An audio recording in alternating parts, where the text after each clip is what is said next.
Good morning, class. I just wanted to give you this really short PowerPoint. I'm going to just record my voice while I'm showing you this PowerPoint so that we can get through some of this terminology here. And so for this chapter, we're going to talk about balance. So you'll notice that we actually skipped chapter 4. So let's just keep that in mind that I jump around. We'll talk a little bit about scale and proportion in a future week. So let's go ahead and talk about this work here. And we're thinking about balance. And so we look at the composition of this piece, monochromatic, very strong diagonal composition. We are looking at this type of one-point perspective happening, especially this interesting swirl or direction coming from the bottom left-hand corner to the upper right, and then up to the upper left corner. Okay, a lot of really interesting diagonal lines of action. Henry Riviere, Funeral Under Umbrellas, 1895. And so this is an etching, actually. It looked like a drawing from afar, but it's actually an etching. And so something about balance, it is this distribution of visual weight within a composition. So we like to think about this component of weight within a work. I like to say certain compositional elements have a stronger tendency to gather more attention. And whenever I notice that, that's when I feel that carries a little bit more of the weight of the overall work. Okay? And so let's talk about pictorial balance. Pictorial balance can be found out using these things. An axis. An axis is a line of reference around which a form or composition is balanced. Okay? Often this is a vertical line down the center of a piece that we use to determine balance. So if you could think of a way to split a drawing or a painting, we like to find or refer to a section on the work as an axis.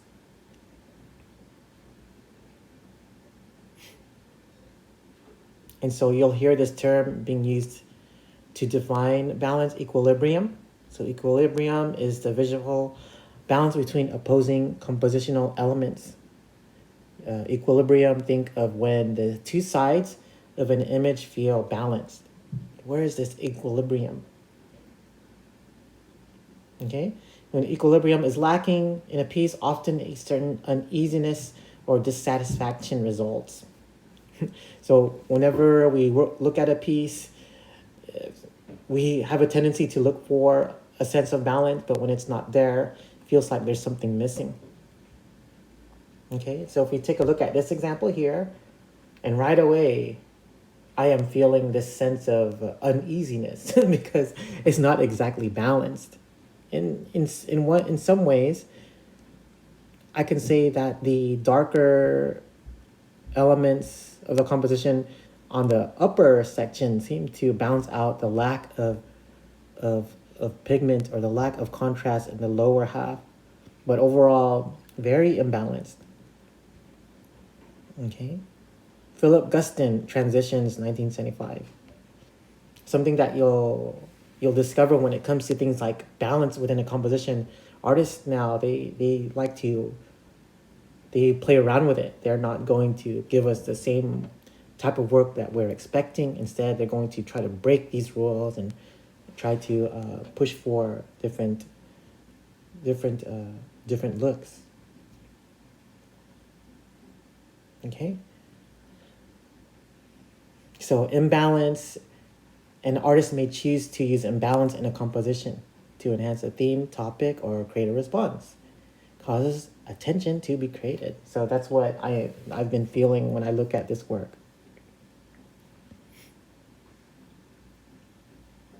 And it does mention on here, it's more on the bottom. It's stable and calm.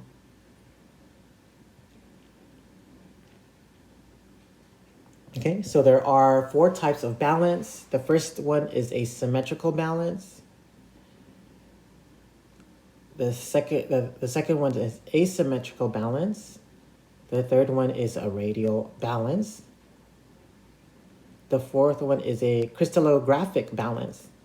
So keep in mind these terminologies, especially when you guys are doing your projects. I'm hoping that by now you'll know the details of the crystallographic balance project. So I believe the book is going to break down these concepts here. Okay, so symmetrical balance is this idea here. It's the simplest kind of balance. It's the kind that we can recognize right away and see. So symmetrical balance, basically everything is the same on both sides. So if we look at this photograph of Audrey Hepburn, you can say that the left side is a normal picture. The right side is where they took half and basically mirrored it and tried to make a more symmetrical portrayal of her face. Okay, so again, symmetrical balance, think the same exact thing on the left and the right side. Okay, and so if we look at this work here, the Baldacchino of St. Peter, a very elaborate mausoleum sculpture. And so when it comes to things like religion, we like to see things like symmetry. Giovanni Lorenzo Bernini, the Baldacchino. If you like sculpture and you like classical sculpture, Bernini is really good. I really like his work. Very dramatic. Okay, so when it comes to the symmetrical balance, you could say that some people call it a formal balance. Sometimes people call it a classical balance. Okay, so something about formal balance is it creates a feeling of permanence, strength, and stability, also considered sedate, calm, and dignified. Okay, so when it comes to, more religious objects, we have a tendency to want a feeling of permanence, of strength. We want stability. We want perfection. We want to say the same thing over again. Okay, something about symmetrical compositions, they are very unifying. Very easy to create unity using symmetry.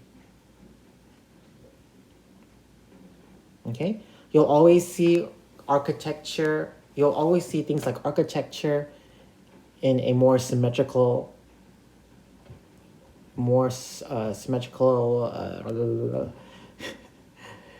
I can't think right now. You'll always see symmetry in architecture because it gives us a sense of rigidity. So you'll see it a lot in housing, government buildings, also churches. We are looking for these themes of perfection when it comes to things like our religion. Okay, and now let's take a look at this example here. So the artist basically finds a photograph and splits and basically creates a mirror image of it, but at the same time playing around with the text.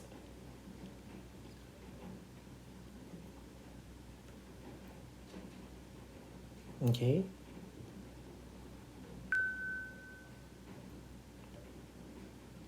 Okay. Something that is being mentioned here, you'll find symmetry in many things. You'll see it often in nature. We like to see symmetry because we have a tendency to sympathize with it because of us ourselves, the human body is symmetrical. So whenever we see symmetry, or we have a tendency to connect with it. Okay, so whenever symmetry is being used in a composition, you could say that it is usually the most noticeable characteristic of that particular piece. Symmetry is a very strong, uh, say a strong characteristic whenever it comes to design. Okay, and so if we take a look at this work here, and right away we can say it is not symmetrical. It's actually, there's a little bit of an imbalance here. It looks like a type of sculpture or maybe an installation work of art here. Hans Steinbeck, Supremely Black, 1985. Plastic laminated wood shelf, ceramic pitchers, cardboard detergent boxes. Okay, and so this is an example of asymmetrical balance. And if you look at the composition of this work here, we see these pictures, and that they are very small in comparison to these bold 3 boxes on the right. In a way, it is balancing each other out because of the color and other parts of its form. And so even though we could say that it's asymmetrical because of the height and the size of these objects, there's a little bit of a balance still somewhat occurring within it. Okay, so asymmetrical balance is a type of informal balance. Okay, dissimilar objects, not alike, have equal visual weight or eye attraction. And so if we take a look at this work here, this photograph, we could ask ourselves, is this more symmetrical or more asymmetrical? Okay, and I'm hoping that you are saying asymmetrical because the figure is slightly to the right. Nan Golden Siobhan with a cigarette, Berlin, 1994.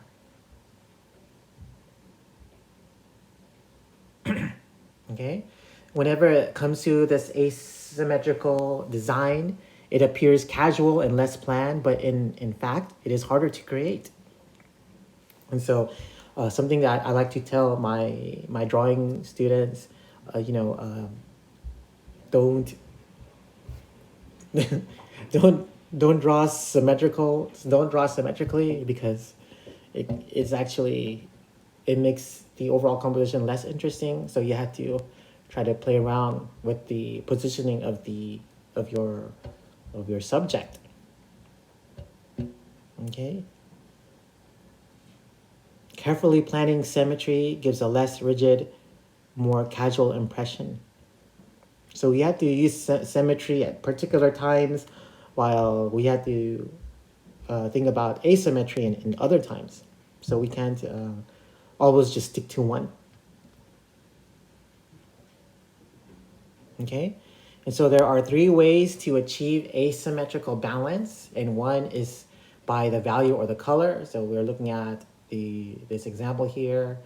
The rectangle on the right has these dotted marks in them, while the square on the left is just a smaller shape, but also the color is a lot stronger. So there's a sense of asymmetry between them. So we're not only talking about color and shape, but also texture. The textures that are being created by the rectangles here are quite different.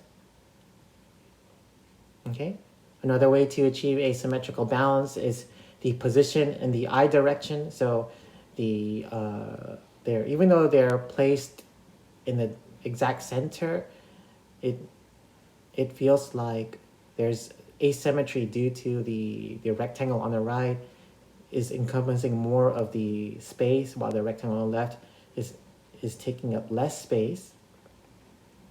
Okay. And so those are ways to think about asymmetry. And so we can think about how to use balance by thinking of the colors being used and also the values. Okay, something that we can describe here, a large area of dark can be balanced by a bright color.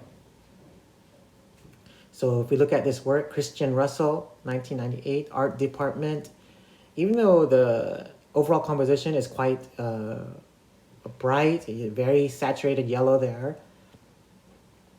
are just small areas of the black, but because of how strong that color is, it's going to, in a way, balance out the brightness around it.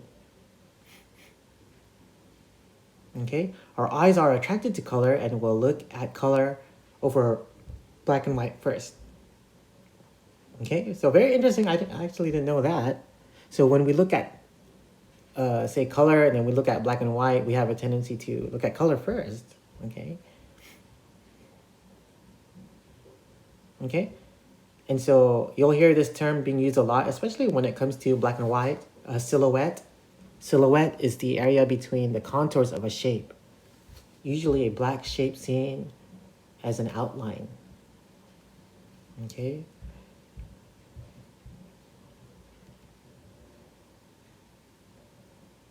Okay, so there are many ways to create balance.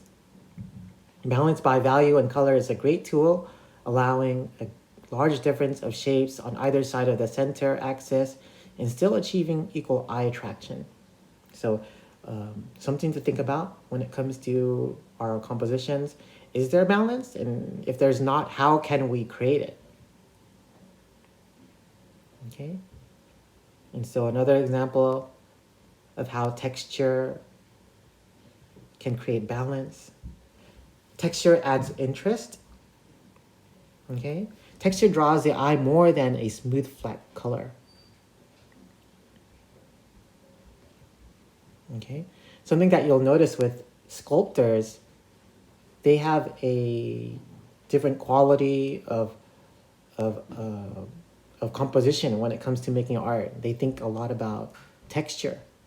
They want to make smooth areas and rough areas, and really it's because they're working with one material, but how can they create, diversity within that one material?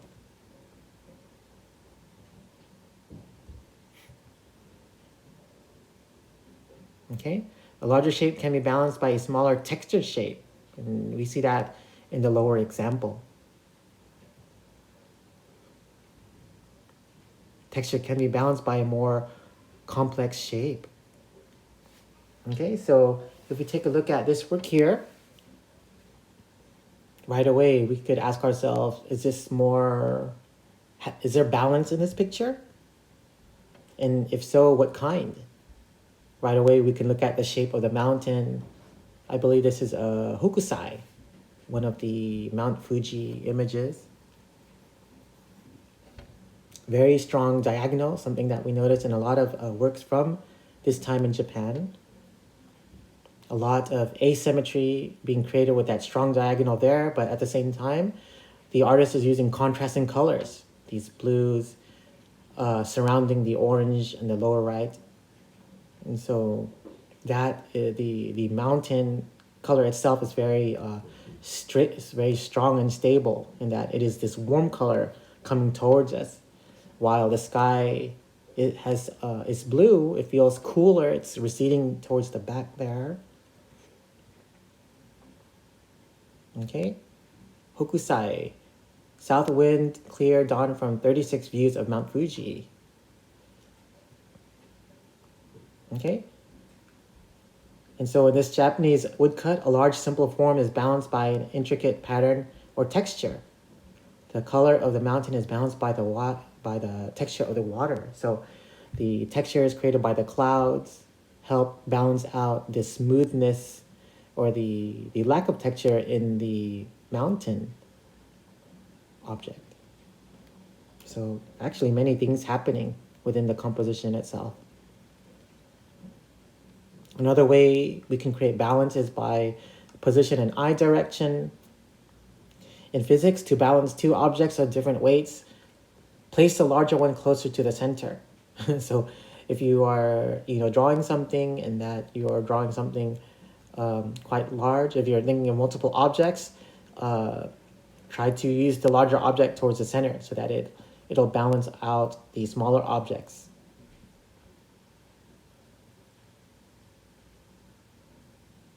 Okay, and so if we take a look at this work here, one version of the Annunciation, okay, the Annunciation for the scene in which the Archangel Gabriel comes down to visit Mary to tell her that she's to give birth to Christ, and that we have a figure behind the Archangel there. I believe that might be Saint Thomas. He's the patron saint of in Italy. And so Fra Angelico, the Annunciation, 1442. And so we were looking at another different type of balance here, connecting the eyes. While this composition may appear weighted to the left, the balance is achieved by connecting the line of the gaze between the two subjects. Okay? And so the visual weight is gathering more towards the left, but because of this connection, this implied line created between the angel and Mary, it's going to balance out the overall composition a little bit. Okay? And so another example of balance that can be thought out, and if I were to ask you guys, is this more symmetrical or more asymmetrical, and how is the overall composition being balanced? You can look at things like the darkness in the blue sky, the textures within the clouds, and then the sand. It doesn't exactly have that same. It doesn't have an overused sense of texture, but the objects within it are very stable, are very solidified, really balancing out some of the emptiness in the sky. Okay, so usually whenever it comes to the overall piece, we don't look at just one thing. We don't look for just symmetry or asymmetry. We don't just look for one way to create either of those ideas. We actually look for many. So symmetry or an asymmetry being created using color, using shape, using line, all of these different things.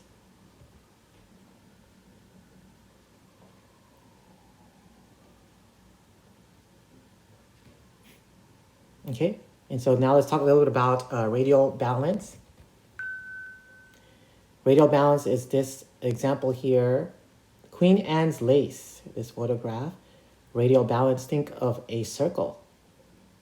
When the elements radiate or circle out from a common central point. Radial balance is commonplace in nature. So you'll see some radial balance in objects in nature, like seeds and plants. You can say the sun is an example of a radial balance. Okay, you'll see radial balance used a lot in crafts, like jewelry and ceramics. A lot of our plates and bowls, and even our necklaces, our rings, they all have that same type of balance. So you'll see a lot of cultural symbols that have this quality. You'll see radial balance used in architecture. Okay, so very similar to the idea of symmetry. It's perfect. It's it's basically the same thing on both sides. So you'll see it a lot in things like architecture. If you've ever seen a Tibetan mandala, those are a type of radial design, radial symmetry. And you can see that in these examples here. Damien Hirst, bringing forth the fruits of righteousness from darkness, 2008. They look like stained glass windows. And what makes this special is that instead of using actual glass, Damien Hirst actually uses butterflies and household paints. Okay, so a little bit more about, actually, moving away from the radial design and talking about an all-over pattern design. Lee Krasner, Untitled, 1949. So the all-over pattern, right away, the design, overall composition feels very different from symmetry, very different from asymmetry. And so this is called a type of crystallographic balance. Okay, balance with equal emphasis over the whole format. So there's a type of balance happening throughout the whole composition. You can think of this as an all-over pattern. So crystallographic, all-over pattern, same thing. Okay, it is like a symmetrical balance that constantly repeats. And so I'm hoping that this will help you in the project that you'll be working on pretty soon. And so that's pretty much it for this chapter. Let me know if you guys have any questions. And thanks for listening.